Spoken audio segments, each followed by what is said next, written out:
Hello everyone, Musto0063 here, fresh from beating I Want to Be Like Brysov, and as discussed in the final part of that playthrough, I thought I'd show off the Kracko fight from I Want to Be the End. It's a little bit like the coughing fight that I posted quite some time ago, in the sense that I think this one seems to be the one that induces a lot of, or another one that induces a lot of rage and cheating in order to get by. So, let's say with like coughing, either slowing the game down or save hacking to get by or whatever.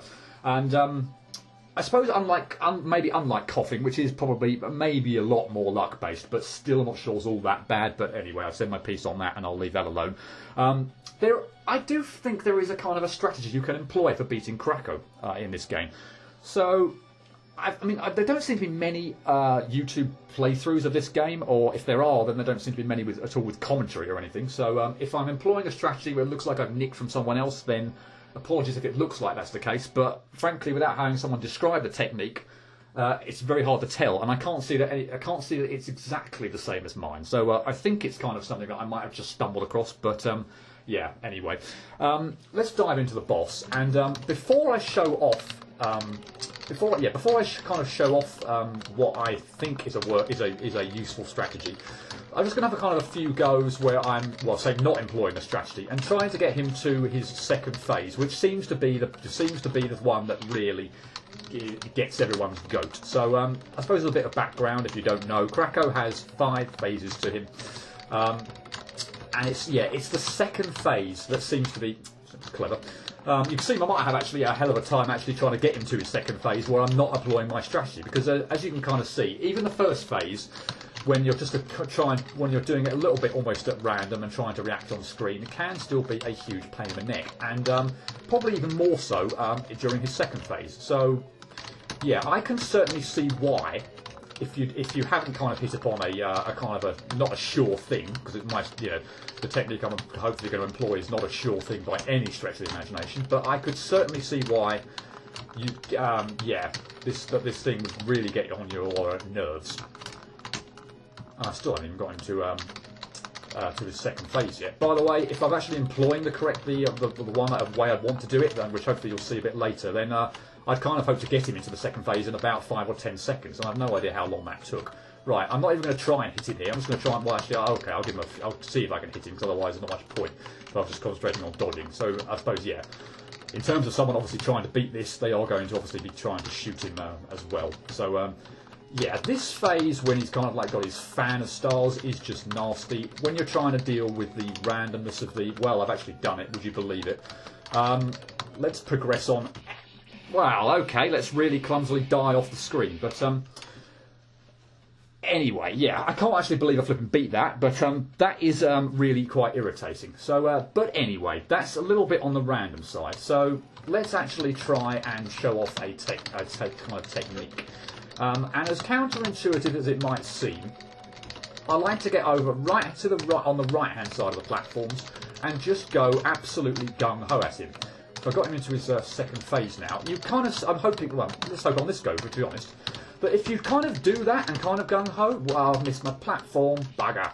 Yeah, it's not foolproof. If I screw up a jump or something that's unexpected happens, then yeah, it's not going to be foolproof. But the idea, funnily enough, in going gung-ho here is that actually, when he does this second phase and he starts doing his fan of stars, if you've got the timing right, then it just seems to work out that if you kind of repeat this movement where you jump up, go up to the right, and then kind of go on the right-hand side platforms and jump down quickly, then you will avoid it. Then you will avoid the fans and everything. It just, the timing, for whatever reason, just seems to work out. And to be honest, once you get past his second phase, the rest is more or less okay. The third and the fourth phase, this is the third phase, which, when I'm not clumsily dying off because I'm jumping off screen, is nothing really, as is the fourth, compared to the rest of the fight anyway. As you can kind of see, he's just kind of shooting stars at you, kind of, once they've kind of set off on a line, they'll continue on that line, they don't home in on you or anything. Yeah, I would recommend being in the middle of the screen, a bit like what I'm kind of doing here. So the reason for that being that if you kind of want to move, blast it. Having said the third and the fourth, I'm not even in the right place there. The third and the fourth phase are absolutely nothing. Believe me, they really aren't. I just made an absolutely giant cock up there. But yeah, that third phase, I would probably tend to want to be in the middle, because it can be a bit nerve-wracking, and sometimes you just want to move left. Sometimes, again, you just want to kind of move right. And if you're at either end, again, that second phase went down pretty quickly there, didn't it?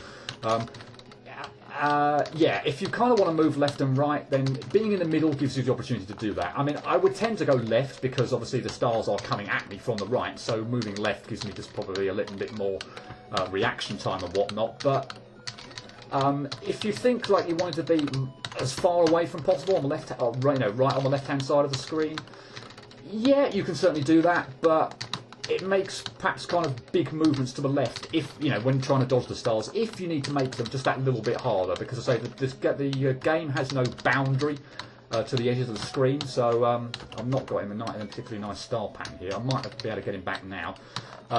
Yeah, if you, damn it, one more hopefully, and I can get you right in the one I want. Yeah, that's a bit better. Yeah, okay, I'm set now, and I won't perhaps shoot here while I'm finishing off that third phase. Yeah, the game has no boundaries, so if you do kind of move heavy to the left, then and go off screen, then you will die. Okay, so for the fourth phase, if you can kind of lock him into the pattern I've kind of got him in now, so that you're at the top when he shoots one of his giant stars, and you're at the bottom when he shoots one of his giant stars. When he is both at the top and bottom, then the giant stars will move horizontally, and you can easily employ the pattern or the strategy that you can see I'm employing now. Nothing should really get in your way at all during this phase now. So if you can get him at the top, shooting stars horizontally, the giant ones anyway, and at the bottom, then this is really nothing. It's possibly a little bit of work getting set up into that pattern, but if you can get him in it, then you're pretty much kind of fine from that point of view. Okay, so fifth phase, which is slightly a pain in the neck. I will concede on that. I'll be back to talk about the fifth phase in just a minute because my recording is going on a bit, but yeah. We can see that I've got now to the fifth phase in, well, I don't know, probably under 5 minutes of actually trying to do it, of actually going gung-ho to try and do it. So, yeah, I'll pick this up in just a second. I will keep an accurate count of how many goes it's taken, but yeah, even so, getting to the fifth phase, once you get past that second one, you're probably going to be okay. Okay, so back into it, and yeah, in case I perhaps wasn't explicit enough, right. Jump up to the top and just shoot all the while. Drop down, try and do it at kind of like obviously the same time that Kracko is dropping down, and then jump up while he is getting up again. Yeah, keep shooting all the while you're doing this, and yeah, it just, for whatever reason, the timing seems to work. Don't know whether I got lucky in hitting upon this strategy or whatnot, but well, as you can see again, if it boils down now to the fifth and final phase, each time I was kind of fighting this boss, then yeah, I'd take that. I say the fifth one is not a gimme by any stretch of the imagination. I'd still say that's probably even 1 in 4, 1 in 5 for me. Even employing what I think is a helpful kind of strategy for that bit. But yeah, even if that thing the way I'm kind of beating the first and second phase works, 1 in 10 times. I'd probably accept that. I think it actually, well, at the moment certainly it's working a lot more, a lot more frequently than that. But even if it was only like a 1 in 10 kind of thing, I mean, as for this phase, I mean, just don't get greedy really. If you can kind of lock him into this pattern and just kind of keep shooting away, I mean, maybe try and be a bit careful when you're shooting. So if you think that there's no point in shooting, then don't bother. But and it may be a little tedious because sometimes you may just find yourself not on the right height as Kracko, but you're not moving at the same speed, so eventually you're gonna be fine. Now the trick, I suppose, a little bit of a trick to this, and I didn't do an especially good job there, but well, he's done. And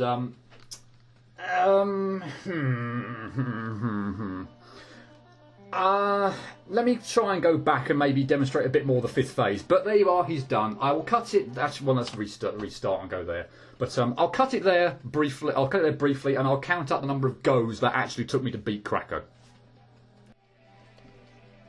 Okay, wow. So while I maybe try and get back to the fifth phase a couple of times or so, or at least try and have that a bit more on screen so I can demonstrate a bit of a technique for that one as well, that bit as well.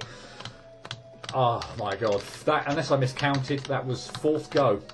So That is, I'm completely out of my pattern here, by the way, so I don't think this is going to go all that well. No.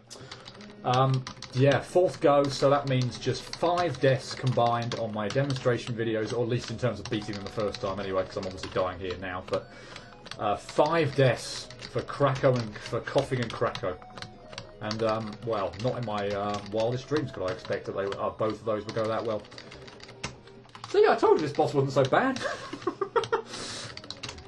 As I now spend, 2 hours actually even getting up to the 5th phase again, who knows, but yeah, like I said, this bit is certainly not foolproof, but even if it kind of like worked, maybe 1 in 10 times, given the randomness of it, I'd kind of take that. I'd kind of, take that a little bit. It's, I can certainly see why, yeah, it would be flipping annoying if you're kind of just staying on the left-hand side of the screen and don't have this kind of yeah, not definitive way of dodging it, but a pretty solid way of dodging it. Put it that way. I'm pleased with it. If I were doing this properly and not trying to do any kind of demonstrations, it's certainly what I'd try every single time. I see no reason whatsoever to try and change it up. If anyone out there comes up with anything better, then maybe, but not at the moment. And as you can see here, I'm in a little bit of a pickle here with the stars. Can I get you going horizontally? Yeah, okay, I think I should be okay now, yeah. But yeah, as I said, the thing with this 4th phase, yeah, I do find it can be really flipping tricky if you do get the kind of, or if you're at the bottom left and he's at the top right when he starts it and he shoots a giant star diagonally downwards, or vice versa, you're at the top left and he's at the bottom right and he shoots a star diagonally upwards. That it is bugger. Oh no, I've gone out of my pattern now. Just a little bit more tricky to react to things. Okay, right, 5th phase. The key here, as you can hopefully see here, is his lowest moving horizontal star goes over the kid's head. So I would not do that. Bugger. I would stay well away from the platforms. Unlike these other phases, stars seem to come from the left-hand side of the screen as well. So as far as I can see,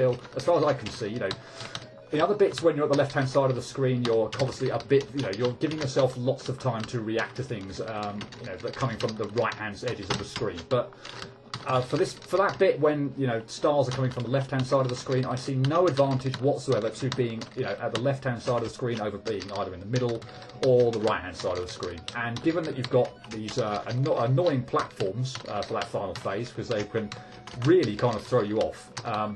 And given the kind of the strategy I'm trying to employ, in the sense that because that lowest horizontal moving star goes over the kid's head, that you can, yes, that was hopefully a good star pattern, that you can pretty much, oh blimey, that was close, yeah, just kind of inch yourself left and right along the floor and not have to kind of jump or indeed go over to the left-hand side of the screen. The problem with the left-hand side of the screen is because of the platforms, you'll find that you may well, if you're over that side of the screen, you may well have to move left or right into the path of the platform. It rises up, and you've walked headlong into it. So what I can suggest for this bit is if you can kind of inch yourself. Obviously, it's not working out very well there, but a bit more of a demonstration anyway.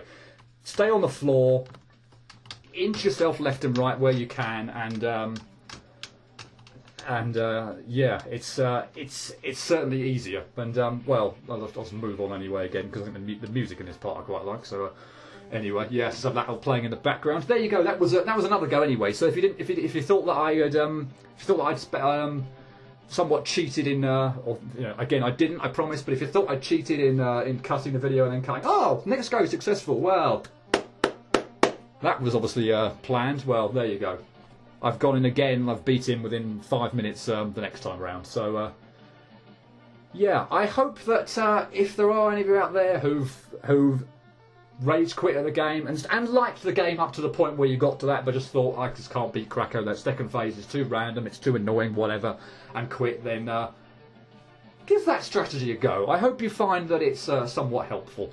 So I don't just plan to do a huge series of these kind of ones. I know there are obviously lots of bosses out there, more so ones that do infuriate people. But I have to say, Coughing and Kracko here seem to be the ones that I've you know, just stumbling across stuff on the internet that seem to really get people's goat more than almost any other ones. So, yeah, there's hopefully a little demonstration that is less random than coughing, and so I can still understand why coughing sends people raging. But yeah, once you know that trick, or the trick that I've kind of employed there, hopefully that would make things slightly easier.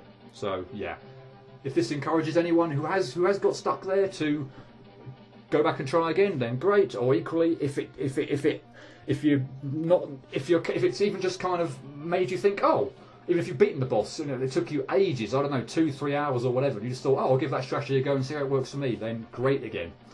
And yeah, I will probably leave it there. So yeah, I will be back with my next project very shortly. So yeah, cheerio.